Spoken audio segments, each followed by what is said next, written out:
अस्सलाम वालेकुम। आपका अपना मेज़बान हुरबख्श हमारी हाज़िर खिदमत है। इस वक्त मैं मौजूद हूँ ज़िला मलीर मुस्लिम लीग नून के सदर फ़िरोज़ ख़ान, जो कि पार्लिमानी लीडर हैं मुस्लिम लीग नून के सिटी कौंसल में। और नवाज़ शरीफ के आने की खुशी में जिस तरह इस्तकबाल की तैयारियाँ हो रही हैं, उस हवाले से आज जो है वो लंदन से रवाना हूँ जिद्दा के लिए। अब क्या तैयारियाँ हैं और किस तरह जाना है, और वाक़ई मियाँ साहब अब भी आ रहे हैं या नहीं, आइंदा आने वाले दिनों में मुस्तकबिल में क्या सुनहरी होगा, फ़िरोज़ ख़ान से कोशिश करेंगे तमाम बातें निकलवाने की। अस्सलाम वालेकुम। बिस्मिल्लाहिर्रहमानिर्रहीम। वालेकुम सलाम। शुक्रिया आपका कि आप तशरीफ़ लाए यहाँ पे। गाए बेगा आप आते रहते हैं तो। अच्छा फ़िरोज़ भाई, सबसे पहली बात तो सिंध में जैसे अगर देखें, सीनियर नायब सदर अरसलान ख़ान ने इस्तीफ़ा दिया है, तो क्या देख रहे हैं कि मुस्लिम लीग नून की तनज़्ज़ुली के दिन है या फिर कि ये जो शमूलियत हो रहे हैं? जावेद भाई देखें, खुशी से गए, उनके दोस्ती यारी थी पीपल्स पार्टी के अंदर। सलमान मुराद से उनके अच्छे ताल्लुकात थे, काफ़ी दिनों से वो कोशिश कर रहे थे सलमान मुराद उनको ले जाने की, उनको ले जाने में कामयाब हुए। तो खैर ये बड़ी पार्टी, इसमें लोग आते जाते रहते हैं, इसमें कोई मसला नहीं इतना बड़ा। ठीक है, जावेद भाई हमारे भाई हैं, पहले भी भाई थे और आइंदा भी जहाँ भी गए वो हमारे भाई रहेंगे। लेकिन ये बड़ी पार्टी, इसमें लोग आते जाते रहे, इसमें कोई इतनी बड़ी बात नहीं है। अच्छा, अफ़वाहें तो गर्म हैं कि फ़िरोज़ ख़ान भी कहीं जा रहे हैं, ये जो वाक़ई है या नहीं? मैं कहीं नहीं जा रहा, मैं इंशाल्लाह मुस्लिम लीग में रहूँगा।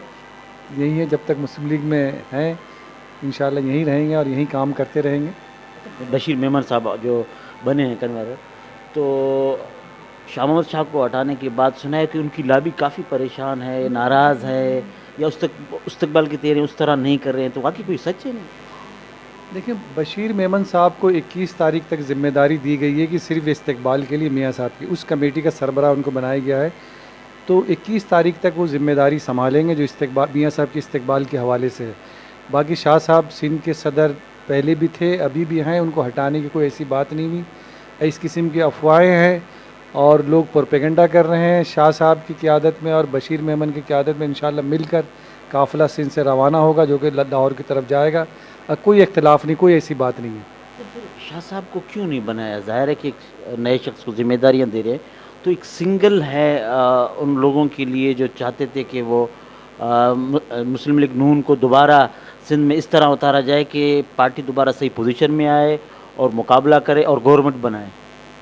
नहीं, शाह साहब को देखें, जो बशीर मेमन साहब को बनाया कोई ऐसी बात नहीं है, लेकिन सिर्फ उनको इस्तकबाल के हवाले से बनाया। बाकी लोगों को ये गलत फहमी है, जो कि लोग समझ रहे हैं शाह साहब को हटा दिया। कोई नहीं हटाया, मैं फिर कह रहा हूँ कि शाह साहब सदर थे और हैं, ठीक है, उनको हटाया नहीं गया। बस बशीर मेमन सिर्फ इस्तकबाल के हवाले 21 तारीख तक हैं।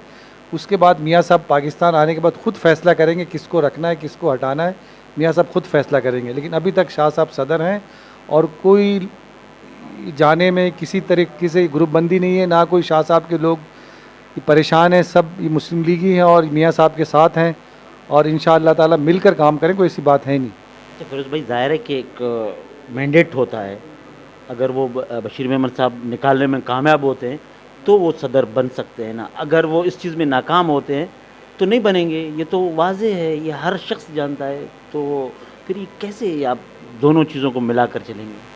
नहीं, उसको देखें ना, किसने कहा कि बशीर मेमन साहब कामयाब होते हैं तो सदर बन जाएंगे? ऐसी कोई बात है ज़ाहिर है कि आपकी अपनों की अफ़वाहें तो हैं। नहीं, ये गलत अफवाह है, लोगों को पता ही नहीं इस चीज़ों का। जो ऊपर की बातें लोग ये अपने अपने तौर पे लोग खुश हो रहे हैं, या दो चार लोग जो ऐसे 2 4 6 लोग हैं जो शाह साहब के ख़िलाफ़ हैं। देखिए, हर पार्टी में ग्रुपबंदी तो होती है। अब मुस्लिम लीग ये बड़ी पार्टी है, तो जाहिर से बात है पीपल्स पार्टी में ग्रुपबंदी, पीटीआई में देख ले वहाँ ग्रुपबंदी, हर जगह ग्रुपबंदी होती है। तो जाहिर 2 4 लोग शाह साहब के अगर ख़िलाफ़ हैं तो 2 4 लोग ख़िलाफ़ होने से कोई फ़र्क नहीं पड़ता। शाह साहब इस उम्र में जितनी मेहनत कर रहे हैं, जिस तरीके से भाग दौड़ करते हैं, मैं समझता हूँ कि एक जवान आदमी में इतनी मेहनत नहीं कर सकता जिस तरीके से ये शाह साहब मेहनत करते हैं और पार्टी के लिए दिन रात बेचारे ये काम करते हैं। अच्छा फ़िरोज़ भाई, अब जब 10 दिन रह गए तो क्या लगता है वाक़ई मियाँ साहब आ रहे हैं? जी बिल्कुल, मियाँ साहब आ रहे हैं। जैसा कि आज आपको पता होगा कि ये लंदन से वो सऊदी अरब के लिए रवाना हुए हैं, तो इंशाअल्लाह उम्मीद है कि 21 तारीख को लाहौर उतरेंगे और बड़ी तादाद में लोग वहाँ पहुँचेंगे और हम सब वहाँ काफ़िलों की शक्ल में इंशाअल्लाह जाने की ये तैयारी कर रहे हैं, वहाँ उनका ये इस्तकबाल करेंगे।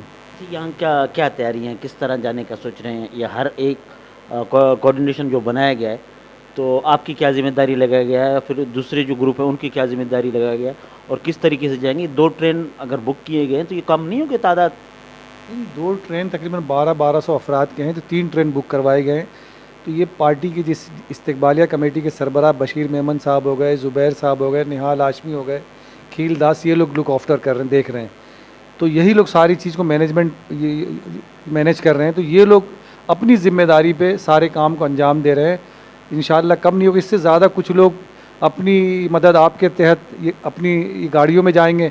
बाकी जो लोग ये 3 ट्रेनें बुक की गई, एक ट्रेन में तकरीबन ये 1200 अफराद आएंगे। कराची से तकरीबन 5-6 हज़ार का ये जो है ये रवाना होगा। अच्छा, कादिर बश कलमती जब नून में आया था तो उसका कोई आगे पीछे संभालने वाला नहीं रहा, अभी तक कोई नामो निशान नहीं है भी नहीं है। आइंदा इलेक्शन किस सीट पर लड़ेंगे, कुछ पता है आपको? नहीं, कादिर भाई तो राब्ते में भी पिछले दिनों भी, पिछले भी एतवार को हमारी मीटिंग थी, उसमें भी बात हुई थी हमारी, लेकिन वो मीटिंग में उन्होंने आना था। शाम के टाइम मीटिंग हमने रखी थी, लेकिन शादी उनकी थी, शादी की वजह से वो नहीं आ सके, क्योंकि ये बलोचों में आपको पता है कि असर के बाद ये शादी होती।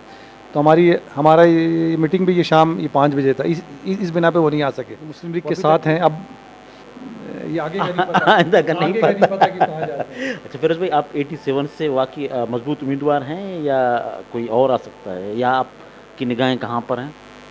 87 से देखें, अगर पार्टी ने फैसला किया, पार्टी ने टिकट दिया, तो इंशाल्लाह अगर जावेद अरसलान की जाने से 87 का खला कम नहीं हुआ मुस्लिम लीग नून के लिए? नहीं, थोड़ा बहुत तो फ़र्क पड़ेगा, लेकिन इतना ये फ़र्क नहीं पड़ेगा। उनके जाने से, जावेद भाई की जाने को इतना फ़र्क नहीं पड़ेगा। जाती वोट उनकी ज़्यादा हैं? नहीं, उनकी रिहाइश तो दरअसल कैंट के अंदर है, थोड़े बहुत उनके ताल्लुकात हैं यहाँ पे, इतना ये फ़र्क नहीं पड़ेगा उनके जाने से। मतलब मुस्लिम लीग नून का मजबूत वोट बैंक है यहाँ पर जो 87 है। इंशाल्लाह 87 में मजबूत वोट बैंक है, और अल्लाह ने चाहा तो इस दफ़ा मलीर से, आपको फिर मैं कह रहा हूँ, 1 NA की सीट और 3 MPA की सीट इंशाल्लाह मलीर से मुस्लिम लीग नून विन करेगी। बड़े दावा किया आपने। 3 MPA कौन कौन से हैं? 86, 87, 88 में इंशाल्लाह। 86, 87 और NA जो ये है आपका ये आगा रफ़ीउल औला। जी अच्छा, यानी शहरी हल्का जो है, अच्छा शहरी हल्का, इससे मुराद ये है कि समंदर से कोई मुस्लिम लीग नून का भारी भरकम शख्स लड़ने वाले हैं क्या? देखिए, मुस्लिम नून में समुद्री हल्के से लोग राब्ता कर रहे हैं। इंशाल्लाह उम्मीद है कि जल्द वहाँ से भी कुछ लोग शामिल होने जा रहे हैं, और ये शामिल होंगे जल्द वहाँ से, समुद्री हल्के से। अच्छा, बहुत बहुत शुक्रिया। आखिर में कोई पैगाम देंगे? सर, पैगाम यही कि शुक्रिया आपका, आप आए, और यही पैगाम है कि इंशाल्लाह 21 तारीख को जितने भी दोस्त भाई हैं जो जाना चाहते हैं वो साथ चलें। यही नारा, चलो चलो लाहौर चलो।